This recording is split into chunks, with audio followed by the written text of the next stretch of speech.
I found that leaders with higher spiritual intelligence lead teams with greater morale, higher commitment, and lower turnover. And since then, other researchers have shown that leaders with higher spiritual intelligence produce better financial results for their business units. Even when you control for emotional intelligence, spiritual intelligence is complementary to emotional intelligence and is multiplicative, and it actually has a stronger effect size.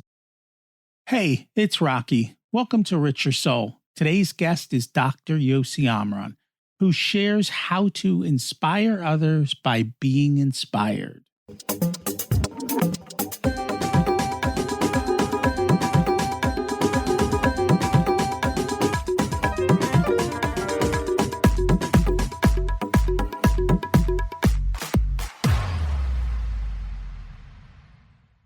Imagine it's 12 months from now, and you've achieved your major life goals. How does it feel to be in the best shape of your life? To wake up energized, excited about the day? To have great relationships and friends who support you and propel you forward? How does it feel to have an excess of money, to be able to make the choices you want? To be fearless and open to trying new adventures? Imagine being connected to the universe and it providing everything you desire. It's possible over time, and your past does not dictate your future. The only thing holding you back from this vision is you. It's time to take control of our thoughts and use them to our advantage. Welcome to Richer Soul, where we achieve our dreams and bring balance to health, wealth, relationships, time, and spirituality. If you have not had a chance to listen to episodes 1 through 9, I encourage you to go back and listen to the framework behind Richer Soul and how to create the life of your dreams. You can also find all the show notes for this episode at richersoul.com. Our conversation today has the power to shift how you see yourself, your leadership, and your inner world. Yosi's a rare blend of an engineer, psychologist, CEO, and spiritual pioneer. He founded and led 2 companies through successful IPOs and has coached hundreds of CEOs running billion-dollar organizations. He's also one of the leading researchers in the world on spiritual intelligence. We'll explore what that means, why your body knows the truth long before your mind accepts it, how ego quietly disrupts you, and what it means to slow down so you can actually move forward. Yosi's got a great journey, and he's going to share what he's learned along the way and help us to do the same. Let's meet him and learn how. Welcome to Richer Soul, Yosi Amram. It's great to have you join us today. Thank you, Rocky. I'm delighted to be here, and thank you for your welcoming presence and words and your smile here now. And I'm excited to learn from you. We always like to start at the beginning. What was it like when you were growing up, and how much did your family and school teach you about money? Wow. It's a big question. Well, we learn not necessarily through people teaching us, but I grew up in a family. My parents were refugees who escaped Iraq and came to Israel with nothing, started in tents and huts. And, my dad worked 2 jobs and went to school at night. And so I didn't grow up with a lot of luxury and money. So, but I would get a little money from my parents if I was good and get some ice cream. And I had a good friend that he and I shared our money. And if I got a few Israeli shekels that I could buy us ice cream, I would buy it for him and I. And when his dad gave him money, he would treat both of us for milkshakes. So I don't know. I mean, but later I came to the U.S. I had the proverbial rich uncle who came to the U.S. from Iraq and went to school, became a doctor, and became relatively wealthy. And he offered to fund my education to come to school in the U.S., which I would have not been able to do, go to private universities and so on.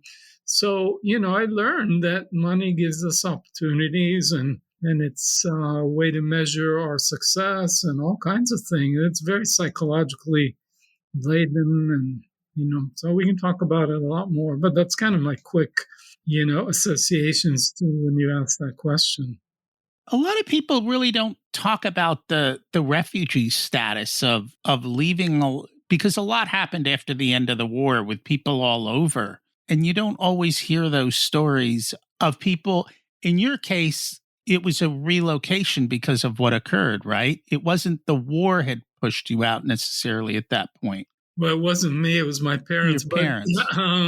But they come from Iraq, so the Second World War was primarily affecting Europe. Although anti-Semitism and pogroms and massacres were happening in Baghdad, where my parents were as well. So, to put it bluntly, they were sort of ethnically cleansed. They had to flee Iraq and come to Israel. So, and my mom's brother was put in jail for 7 years and lost his family for a while until he reunited with his wife and children, etc. So it's a bit of a sidetrack, but it's up in the news these days, and what's going on in Israel and Palestine and whatever you want to call it has been horrific. But this is part of the history of my childhood and my upbringing, and that transgenerational trauma sort of is in my DNA, my roots.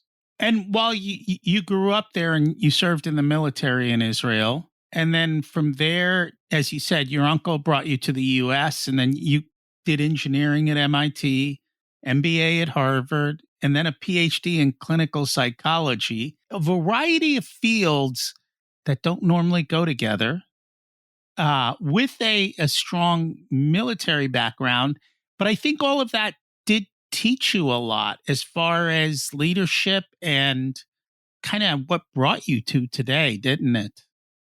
Yeah, well, you mentioned the military. Yeah, I was drafted like all young men at age 18. Fortunately, it was a peaceful time. And I was a math and science nerd, introverted, shy kid. So, but to my surprise, I had the fastest promotion record in the history of my regiment and won all these leadership awards. But despite excelling at it, the command and control model of the military really chafed at my soul. It's really doesn't support your autonomy as an individual, your self-actualization, but it's great at bonding people together under pressure where your survival depends on your comrades, so to speak. So, but that all got me very interested in leadership and how you organize and lead people. And that led to my dream to come to the US and be an entrepreneur and build a company and organization and lead a culture based on different, more humanistic principles that help each individual actualize and develop themselves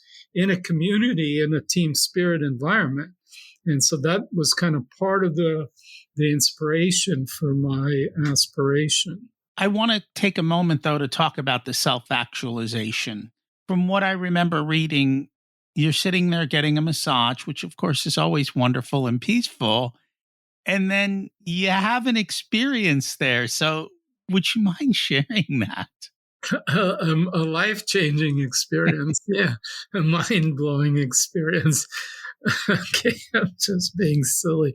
At that time I was the CEO of the company, Individual, which I founded and took public. And it was the early days of the internet, and I was trying to run around and capitalize on it, and was trying to relax and getting a deep tissue massage. And I had been interested in the mind-body problem and consciousness and the relationship of the body and consciousness and so on. And as I was relaxing, I went into this deep state where I saw through the illusion of separation, you might say, where normally we think that there's three things or entity. There's a me, the I, whatever that is, which is always mysterious and hard to define when I ask people, what is the I? Where is the I? They can't quite know what to do with my question. And then there's the I, the self, so to speak. Then there's consciousness, awareness. And then there's the object of awareness. So in this moment, I'm aware of my feet on the ground, on the floor. So there's the me, there's the awareness, and then there's the object. In this moment, the pressure or the sound of the words that I'm being spoken here. But at that moment, I realized that it's really all one thing. There's no separation between the I, the consciousness, and the object of consciousness.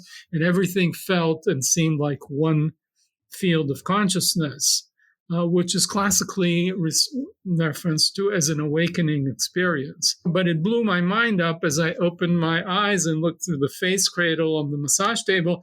I experienced the floor as being inside me. So that kind of blew my mind up, short-circuited me, and threw me into a manic episode, which is actually known in the spiritual literature, something called the spiritual emergency, when you can have a Kundalini awakening and your vessel is not strong enough to contain that energy, it can burst. And sort of that's kind of what happened. Out of my awakening experience, I was thrown into a manic episode. I was getting all these downloads and I was having lots of insights, but my mind was really racing very fast. I saw the future of the internet and I wanted my company, to be the leader in all of that. This was before Facebook and Google and all these future generations of internet companies. So I wanted individual to be the leader in that. And I pushed my team and I pushed my board. But I was running too fast and I wasn't grounded and they couldn't keep up. So my board passed a resolution to put me on a voluntary leave of absence, is what the resolution read.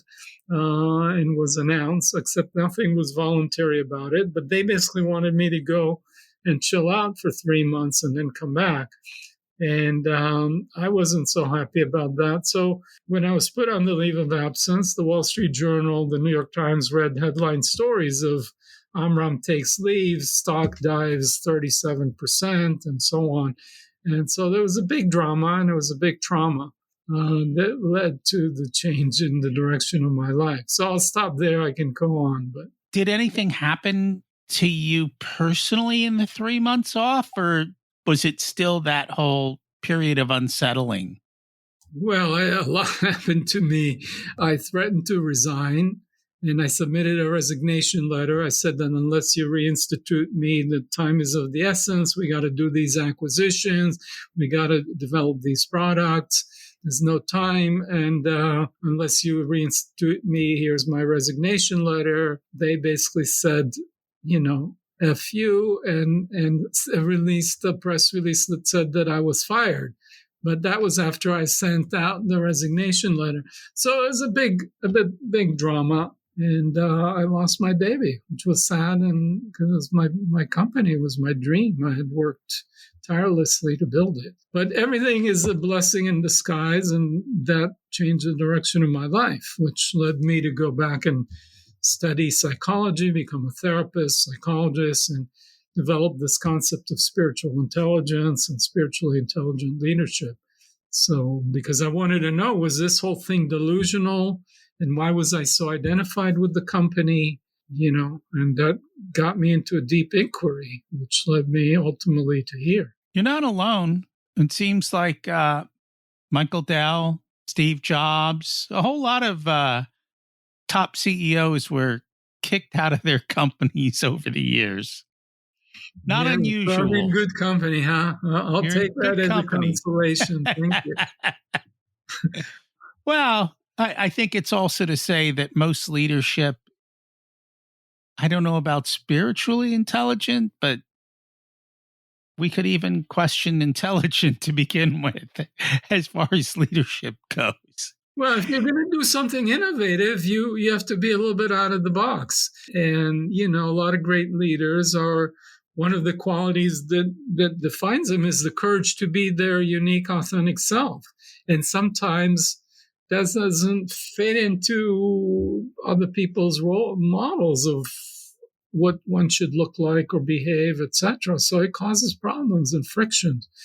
And, but that's a negative side effect. Ideally, we could be free and innovative and visionary, but still know how to interact with people around us so that, we can bring them along.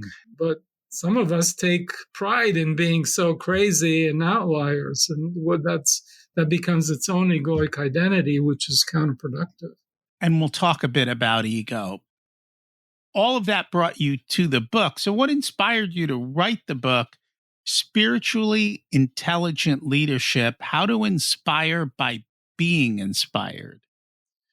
Well, what brought me to write the book is one is my doctoral research was around first defining what spiritual intelligence is. So I had the spiritual awakening experience, and I was like trying to understand, was it real or delusional?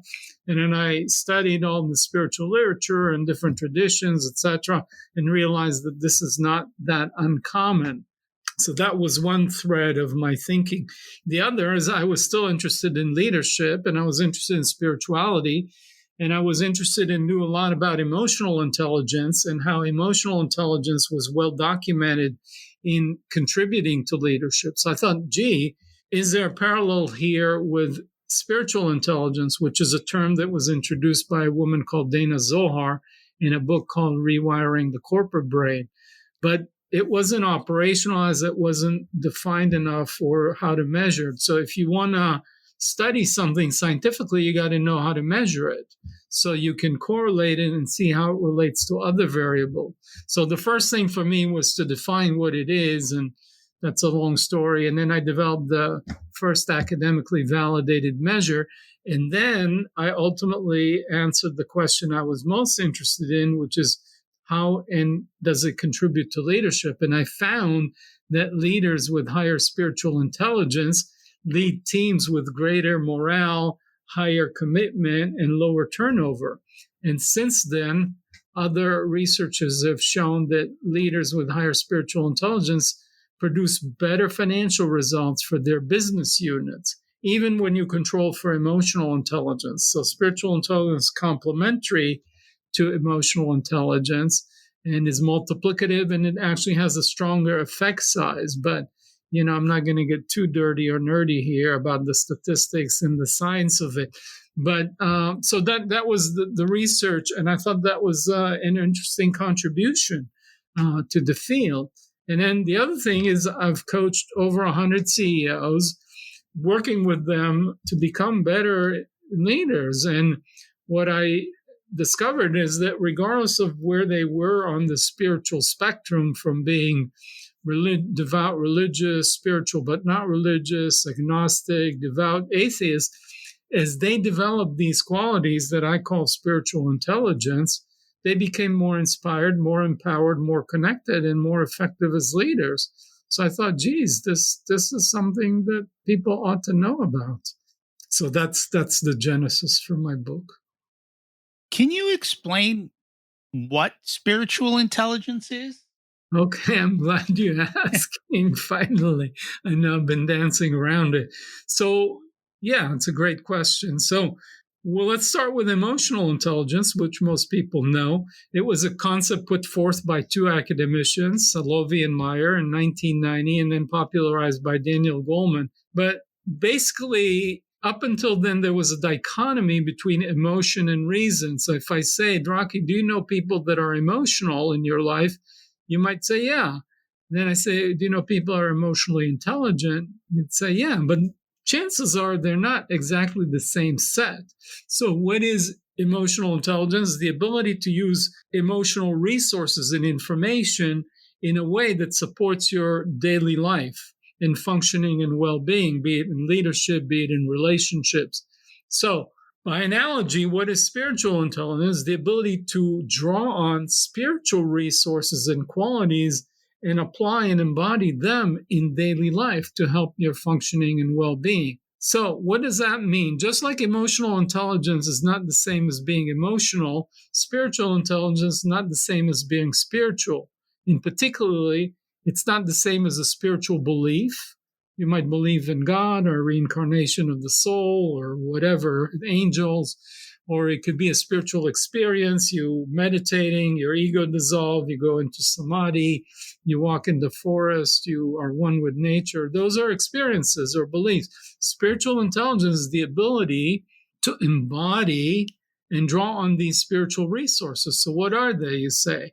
These are things like purpose, service, trust, gratitude, compassion, forgiveness, humility, integrity, presence, and so on. So these qualities are universal across all the world's traditions that emerged as consistent in my 71 interviews across all the world's traditions with teachers from Buddhism, Hinduism, Taoism, Islam, Christianity, Judaism, shamanism.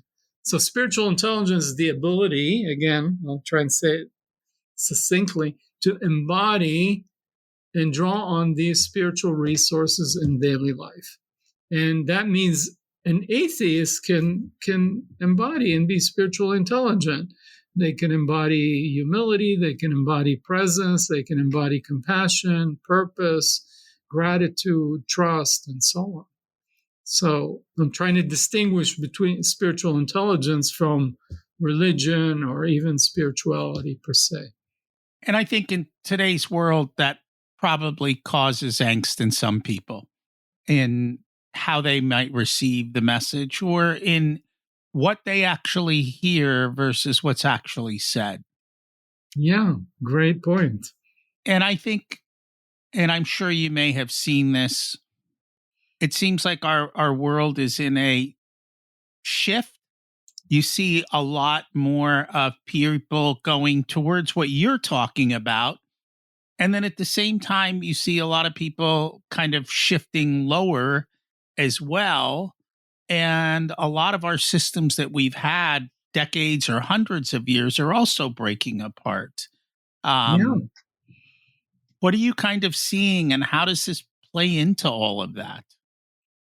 Yeah, that's a great question. So, yeah, when you look at the world and at this time, you're just kind of pretty amazing. You look at our cognitive intelligence that humanity has developed, our IQ landed us on the moon, split the atom, deciphered the genome, and now we have AI that's smarter than many of us, including myself, in many ways. And then we have emotional intelligence, or EQ, that has taught us how to be aware of our emotions and manage them better. But yet the world seems like a mess. There's rising levels of anxiety and depression and substance abuse and suicide rates and political polarization and wars and so on. So kind of like something's off. And I think the answer is spiritual intelligence as the third missing piece. But I think I heard someone talk about it as it's World War III, and it's not World War III in terms of, guns and bombs and whatever, but it's a World War III of worldviews. And do we understand our interconnectedness, or do we live in a world of separation, a dog-eat-dog world, survival of the fittest, and I gotta grab as much money and resources and power and fame before I die. And spiritual intelligence says, well, there are some deeper values that are more meaningful that will lead to your leading a more fulfilling, more meaningful, more empowered, more inspired life that is happier for you individually and for us collectively. Touching on that, what I find surprising is science is actually kind of leading the spiritual way, whereas for so long, science pushed away the spiritual side. They broke off from the church and they went their separate ways from religion. But now it's like science has come back around and, in a sense, is kind of overtaking the lead as religious followings go down. Science is going, wait a minute, we might have more to say about this. And so it's interesting how those things come around. And I think it kind of plays into well, what science now about. Understands and speaks about our interconnectedness and our being in one field. And I mean, this is, may sound woo, but right now, every inhale I take, you and I joked around plant medicine. I'll leave that for some other time. But, I'm inhaling, what I'm inhaling is oxygen, which is I have a plant here on my desk that is exhaling oxygen. And when I exhale carbon dioxide, it and the trees outside are taking that in. So I'm connected I'm part of this web of life, and none of us exist as separate beings. So this is kind of the revolution that science is telling us through quantum physics and what Einstein said. And yeah, if you go back, actually, some of the greatest scientists like Newton was heavily into, unifying spirituality and science. So he believed that the world obeys these precise mathematical laws. He didn't see that as a negation of a spiritual understanding of reality. Both spirituality and science are two ways to get at the truth. And at least that's my view. And certainly my work is all science and logic based. That shows that if you have higher spiritual intelligence, you're a happier, more fulfilled human being and more productive, and your business will have better financial results. So, this is science. This is not woo-woo. No, it's not. And that's what I mean by it's coming back around. It's, Yeah. I'm just underlining what no, it's saying. I understand that. You mentioned AI before, and I know you've also talked about the fact, and I think this is what's going to happen. AI can create a ton of content. And in today's world, it is so hard to tell what's real and what's fake that I think going back to that spiritual side and going back to the connectedness is probably what is going to come out of all of this, because people are going to get tired of, for lack of a better word, fake or, content that's created without that kind of emotional part or humanness to it. I don't know if you've noticed any of that. Yeah, for sure. But I think this is a huge topic right now. I just wrote a blog about it in Psychology Today. I presented at the Soul of AI conference, actually just Friday, about this very, very issue. So yeah, people are lonely and isolated despite the social media and all that promise to connect us. But when people spend time on it, they actually feel isolated and lonely. And people are turning into chatbots for their partners or to be therapists. But then after a while, it can give you all the words that make it seem like it's empathic, and you kind of get connected to it because, we're conditioned when someone sounds empathic, there's a human being and we get attached to them. And then we discover, no, but I'm sick. Can you come help me make me some soup? And it's like, no, it's all fake. So then there's a rude awakening. And, people are heartbroken. And this teenager that was spending, 12, 18 hours a day with this chatbot building a relationship, then committed suicide. So, yeah, it can sound empathic, but there's no real consciousness or heart behind it. But it can automate a lot of things that we do. And so then the question is, what will be the future of what we do? And I think that leads us into the things that the chatbot can't do, and that's human touch and real compassion and caring professions. And so when someone, God forbid, is on their deathbed and getting hospice care, they don't want just a chatbot that, is talking to them. They want someone that holds their hand and a real human connection. So I think those kinds of jobs that rely on our heart, you might, dare I say, rely on our spirit and creativity, is where we need to move to. And AI will, hopefully, if we use it intelligently, will produce more material abundance for us. But we have to be careful not to let the muscle of our brain and cognitive function atrophy.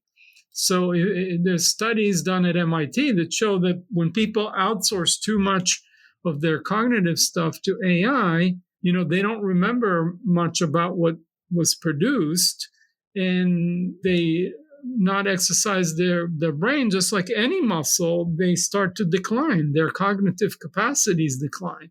So, yeah. So just like with the industrial and agricultural revolution, 200 years ago, 90-some percentage of humanity was employed as farmers in agriculture. And then 100 years ago was a lot of industrial factory jobs.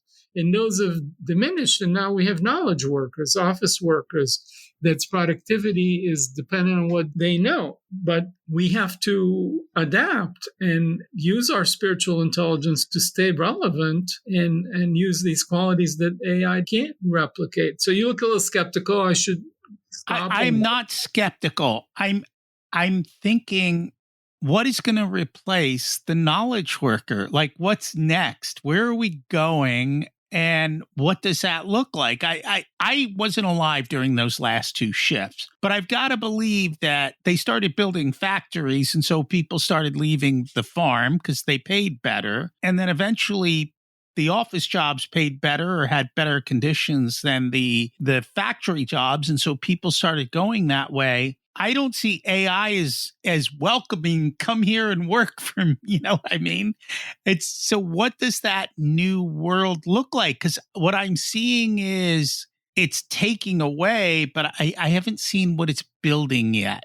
Does that make sense? Yeah, no, it's a great question. It's the natural question.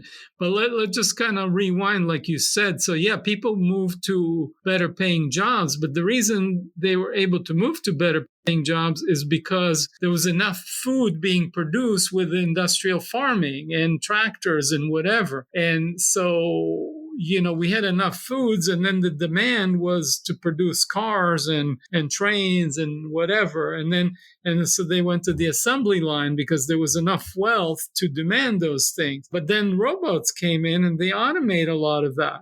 So we had enough cars being produced and all of these things with fewer people. So then there was demand for other things. And then people went to these office jobs. So as some of these office jobs get automated, I know customer support things, companies are reducing their staff because there's AI that sometimes it's frustrating. You go to get support and you're not interacting on the chat with a human being. You're interacting with a chatbot, and then there's an escalation, etc. So what is that all going to mean? Where are going to be the future jobs for those jobs that are replaced? And I'm saying those will be jobs that involve more human care and heart-centered qualities, whether it's therapists or social workers, or there'll just be enough basic wealth that people could do more creative things. And so I don't know. The future is unknown. And that's part of where spiritual intelligence comes in, is we have to have trust in ourselves and reality to adapt. But I don't have the crystal ball to answer all these questions. But I'm suggesting some things, which is, you know, just like when our muscles were not so necessary for our survival because of industrial automation and robots, we didn't let those muscles atrophy. We went to the gym to exercise so we have a body.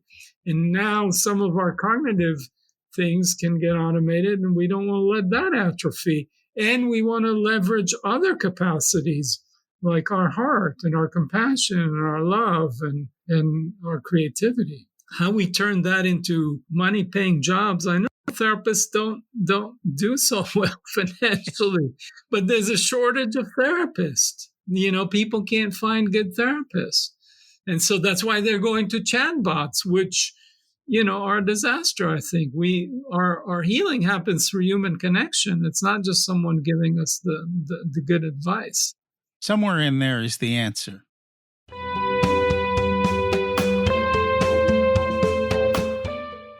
This episode of Richer Soul is sponsored by the Profit Answer Man podcast. If you're a business owner who wants to scale and grow, increase profits, or want to have strategic conversations around your financials, then check out the podcast. You'll learn how to work less, increase cash flow, increase profits, and build reserves to help you weather storms. It's built on the Profit First methodology of pay yourself first. The Profit Answer Man podcast is a must-listen to for every small business owner and anyone who wants to help them survive and thrive. Check it out on your favorite listening platform. There's a quote, I'm going to kind of go back towards the book, because there's a quote in there that I very much enjoyed and I want to talk about. It said, "Our bodies contain a wealth of wisdom. To receive this guidance, we need only tune in and listen. Our bodies don't lie, our egos do. Our egos are invariably resistant to reality and to the deepest truth of our nature. Such resistance shows up as consistent tension patterns in our body. So, how do we overcome this fight of wisdom in our body with our ego? Because these egos, they're very powerful. Yeah. For sure, for sure. So, yeah, well, I mean, it's a lifetime journey to soften, relax, and dissolve the ego. So that's why there are traditions and sages, and whether it's the Buddha or whatever, whoever you want to follow. They say letting go of your ego and getting enlightened, letting go of suffering is the hardest work you'll ever do. I think the Buddha said letting go of suffering is the hardest work you'll do. And what is at the root of that suffering is that contraction of the ego, which disconnects us from our true nature, as you said. Now I'm getting a little too spiritual mumbo jumbo. So I'll come back to the practical. But it's not that complicated. Let's do a little experiment right now and see if we could tune into our body to get some truth. So what's the color of the wall in the room you're in? It's yellowish. Yellowish. Okay, great. So now let's do an experiment. First, tune into your breath and see how your breath is. Let it flow. And notice your chest, your feet on the floor and the ground. And you can open your eyes again and look at the wall and say, the color of my wall is red. But it's not. Wait, just say it. See what happens to your body. The color of my wall is red. Okay, what happened to your breathing and your chest as you said that? It's a tension. It's a tension. Okay, and then look again and say the color of the wall is yellowish. The color of the wall is yellowish. Yeah, and your breathing flows. Huh? It feels natural. The breathing flows more naturally. There's less contraction in your diaphragm and your chest, and life just flows. So when we speak truth, there's a natural ease in our body, in our breathing, in our chest. This is just a silly, so to speak, but it's trying to illustrate a principle, which is that our wisdom contains a body, and we have a truth meter, so to speak, inside our body that if we learn how to listen to it, can get us on the path of truth. So when you do all the analysis about a complex decision, in the book I give this exercise and guide people and so on. I guess you didn't have a chance to do all this. But, it's not so simple. I mean, the color of the wall is simple. You see yes or no. But sometimes we're dealing with more complex decisions, and neither of them seems right, and we feel stuck or whatever.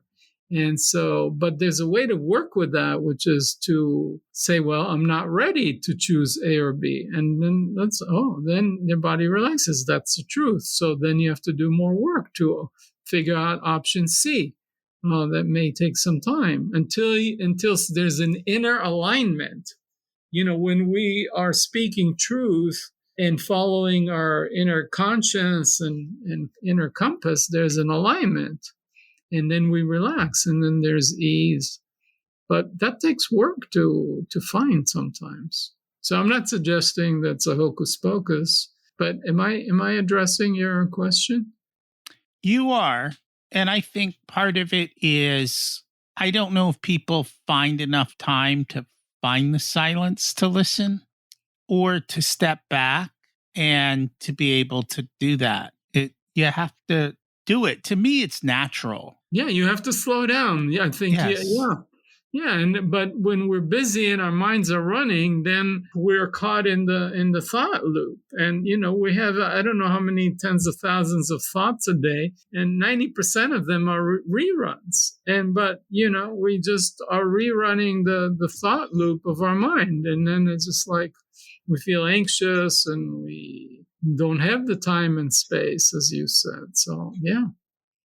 The other thing, kind of along the same thing, is to step back from the emotion. In other words, saying, well, like we're talking, I'm anxious and depressed. or saying, you know what, I'm noticing my body feels anxious or has that feeling. And it's learning to step away and not be the emotion, but to notice the emotion and to see the separation from it. And then maybe to listen to that emotion as saying, hey, the body's sending you some wisdom, right? Time Yeah. to listen and see why that might be. Yeah, great. Yeah, so don't identify. So I may notice anxiety, I may notice anger. So this is to be upright with it, which means not to get merged with it and identify with it and hold on to it, but also don't resist it or lean away from it, but just as you said, okay, I'm anxious about my exam tomorrow. Oh, what does the anxiety tell me? Well, maybe I need to study a little more so you're more prepared. So if I wasn't anxious, I maybe just go slack off and watch Netflix for the next day and then I'm going to fail the test. So the anxiety is not a bad thing. It's a good messenger. And what they've discovered that people that have this clinical condition called alexithymia, which means they're not aware of emotions and can't label them, they can't make even the smallest decisions because they do all the analysis, but at the end, there's something that draws us into one path or another. It's an emotional thing. It's intuition. It's a felt sense.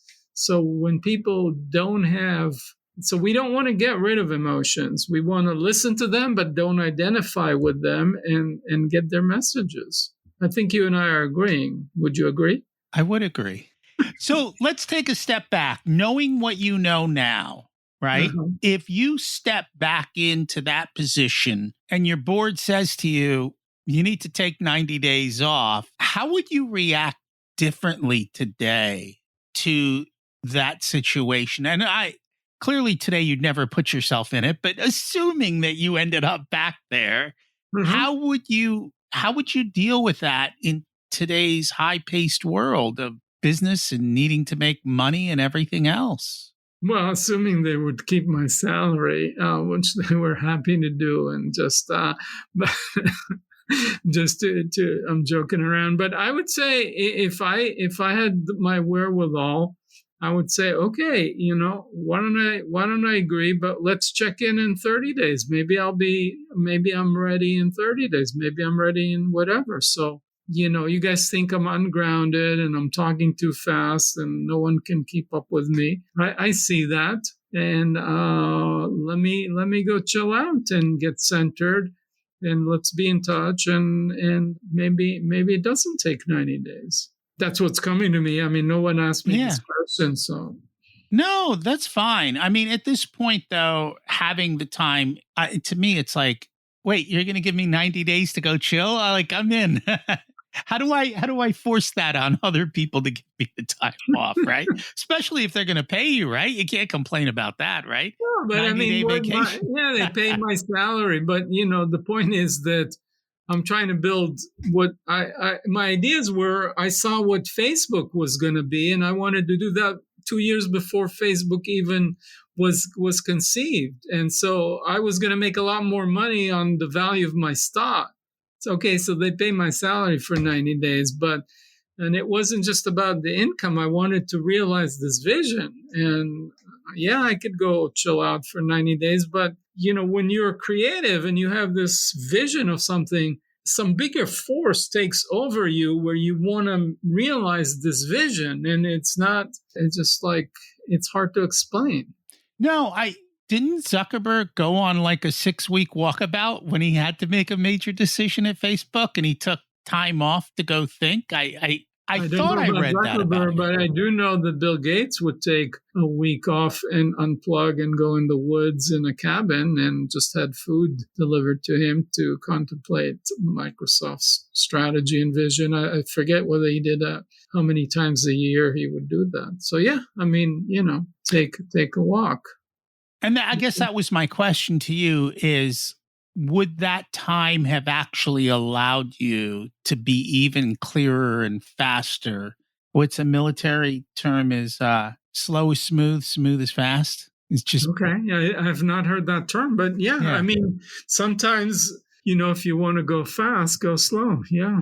So And you that's a have thing. to be able to, because that's a big part of the exercises in the book, isn't it? It's slowing down and listening to yourself and hearing what's kind of happening. And I'm assuming the same thing in your spiritually intelligent leadership is to slowing down and seeing what's going on as well. Or did I Yeah. get that? No, totally, totally. So a lot of the exercise in the book and a lot of the case studies. So each chapter, each quality, the way the book is structured is around these qualities. And each chapter starts with a case study of a client, a CEO that is facing a major problem, and then how slowing down, tuning in, and helps them develop that quality that's needed that addresses the problem. So, yeah, I mean, it is essentially, you could say it's slow down to go fast, or dive in to get the bigger picture of the world outside and how to navigate through it. Where do you find resistance? Like, as you talk to people, as you talk to leaders, of course, not everyone's going to agree with you, right? You're going to always hit resistance. Where do you see that resistance usually? Like, how does that come about and how do you overcome it? Well, I mean, yeah, resistance. There's resistance all the time. We're resistant to lots of things in reality and truth, and we don't want to face it because it's unpleasant and whatever. And then, yeah, clients, prospects resist. Like, I don't have time to go in. Why do I need to feel my breath? And why do I need to tell you where I feel this anxiety or anger in my body? And why do I just tell me what commission plan to give my sales team, and that so I can have the best sales force. And so people want, what they consider practical, immediate solutions to practical, immediate problems. And this seems too esoteric and not direct, or, to the simple mind, not relevant. So I deal with that all the time. All I could say is some people are ready and some people are not.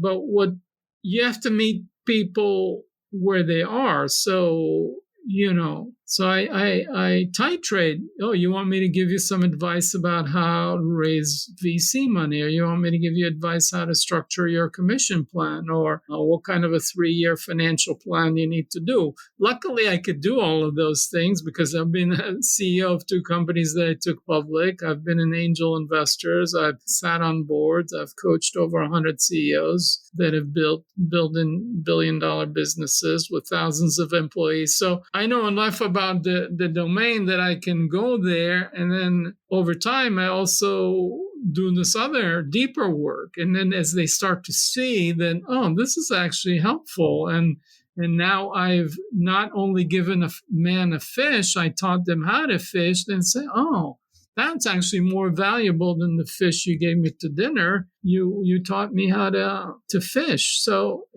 but if someone's hungry and you say, oh, let me tell you how to learn how to fish, and it's going to be a week-long course. Well, I'm hungry tonight. Give me some food. So you give him some food, and then you give him a little more food, but along the way you teach him how to fish.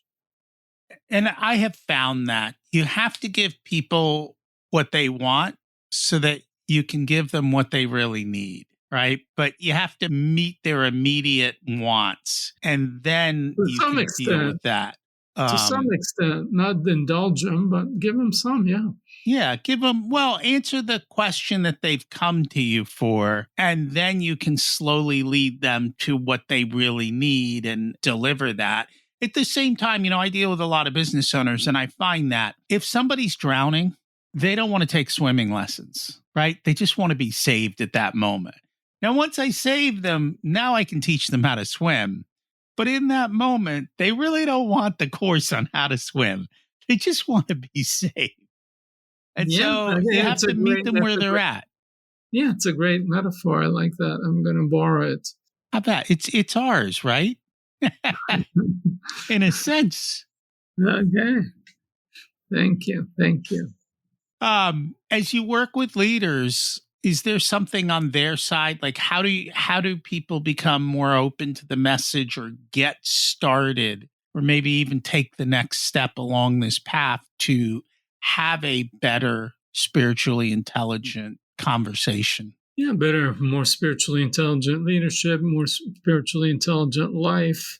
Well, I think you just nailed it pretty well. I mean, you got to give them enough to feed them, save them from drowning while you're teaching them how to swim or how to fish, whatever metaphor you're using. And that's a journey. It's not an overnight. So people work with me over time, and people ask, okay, well, how long does it take to become spiritually intelligent? And I'm like, well, I've been working on it for, I don't know, 15 years or more, 20 years, and I'll keep working on it within myself till I die. And it's a fun journey. How long does it take to eat healthy? How long does it take to be in physical shape? You don't just read a book about, the right exercise and you're healthy. No, you got to go and do your workouts. And so, people struggle with both of those. They struggle with the diet. They struggle with the workouts. And those are pretty simple, like do XYZ and you'll get results. This one's a little bit more squishy, in the sense of it's not as defined a path as that. And yet people have struggled with the simple paths. How do we it's a great point. So, people, there is a lot of science about healthy eating. There's a lot of science about healthy exercise, and then people can't implement it. And then you're saying, hey, this is more esoteric. So how the heck are you going to get people? Well, I mean, slowly but surely, there's a growing body of research that suggests this is good across cultures, languages, domains, from better satisfaction with life, better quality of life, better mental health, better resilience. So it's not just leadership. So there's a good amount of science, and then it's gradual. People, you eat healthy for a week and then you feel better. And then you're like, oh, maybe I should continue on this path, or what's the next thing? So you get people into the path and they start helping them and they feel better. But, the alternative is to do more of the same and double the dose on a medicine that's not working. And so, I'm not satisfied with my life, so I'm going to go drinking. Drinking is a spiritual disease. That's why it's called spirits. Alcohol is spirits. And when your spirits are low, you got to go rely on spirits until you realize that the spirit solution to your spirit problem is not working. Then you change course and you start. So then people go into the 12-step program and, whatever way they're doing. And it's a whole journey, the 12-step program. So true. I think I've learned with addiction, if you solve the underlying trauma, the addiction will take care of itself. Yeah, but I mean, when people have the trauma, they don't want to face it. It's painful and so on. They just medicate it with food or alcohol or substances or whatever. So it's hard to get people to wake up, but sometimes you gotta, as they say, hit bottom before you can come up. So you're asking me, how do we get people to self-correct without doing all the damage? And we try and educate them, and we do podcasts like this, and hopefully somebody will, some brave soul will say, oh, maybe this makes sense. Let me try a little bit. And if we have, then maybe they'll tell their friend and it will spread. Or I don't know. We do the best we can, and then we let go of the outcome, right? That's a big part of it. Let go of the outcome, right? Yeah. Is there anything you wanted to share today but didn't get a chance to? No, I think we covered the main thing. I mean, all I can say is that everybody I've worked with that has done this realize that this brings more joy, more love into their life, and I want to live in love and radiate joy. And if you want that, give this a try. Sounds like an easy solution. It's simple, but not easy. Let me say it this way. Life is simple. Doing simple isn't easy. Yeah.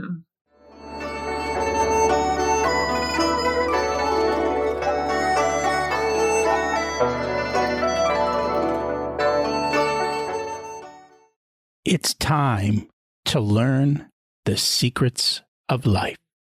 What's one truth about success you wish more people understood? Well, the most important thing is to know what the right measure of success is and find the meaningful success. That's so people can climb up to the top of the ladder, and then you find out your ladder is facing the wrong wall. And that's what, then you got to go all the way down and find the right wall. So find the right wall you want to climb that's going to be meaningful. And so I don't think people put enough time and effort into understanding the view at the top of the ladder that they're about to climb. And then they get there and they're like, this is not what I imagined. well, that's the problem. How do you know until you get to the top? And we have a culture that says, this is success. But you got to ask yourself what's important about that. And is it internally coming in from my deepest part, or is it success is defined by our culture? And then I am at the mercy of the culture as opposed to my essence. So true. What did you learn later in life that you wish you would have learned sooner? This stuff we're talking about. I wish I learned humility. You seem like you possess a lot of humility today. Really, I'm quite proud of my humility. I'm one of the most humble people I know. Just joking. If you were to give an 18-year-old one specific piece of wisdom, what would it be? An 18-year-old piece of wisdom. Well, I would say, find out what your unique gifts and talents are that life has granted you, and actualize those in service of others. That's going to be your most fulfilling life. Very true. It's funny. I knew what my gifts were, but I didn't know how to use them for another 40 years. Yeah. Or maybe 30. It wasn't so bad. But yeah, we don't always realize the value of our gifts because they're just so innate. It's like, oh, everyone must be able to do this. Yeah. So we want to actualize them, but also actualize them in service of others or something bigger than us, as opposed to I'll just use my gifts to, make more money or get famous or whatever, which is fine for a while, but it doesn't scratch the itch of our deep parts of our heart, of our soul. And we get isolated and lonely by using them to contribute to others. Then we embed ourselves in the web of life, and we have a sense of belonging and a sense of purpose and a sense of meaning and unique contribution that's also self-actualizing. So true. If people would like to learn more about you in the book, where can they find you? Well, the book is available anywhere you can get books. Spiritually Intelligent Leadership, How to Inspire by Being Inspired. But if you just remember Spiritually Intelligent Leadership, I think that's a pretty unique title. My name, if you can remember how to spell it, that's a whole other challenge, yosiamram.net. So that's my website. And from there, you can go to different websites and different resources that I have. Or you can actually remember spirituallyintelligentleadership.com, or you can remember Awakening SI short for spiritualintelligence.org. That's a nonprofit through which I host monthly free events for people that want to dive into one of these qualities and do experiential exercises in community. So, those are just enough different pointers. There's more, but they will just add to the confusion. And I'm sure that they will find what they need with those. Thank you so much for joining us today. Thank you, Rocky. It's been fun and delightful. Conversations like this remind us that success isn't about strategy. It's about truth, presence, and the courage to listen to what our bodies already know. His journey from CEO to spiritual intelligence researcher shows that the real breakthroughs in life don't come from pushing harder. They come from slowing down, tuning in, and aligning with the deeper wisdom that's been there all along. You know someone else who might benefit from today's episode? Would you do me a favor and share it with them? Thank you so much for listening. Have an abundant week.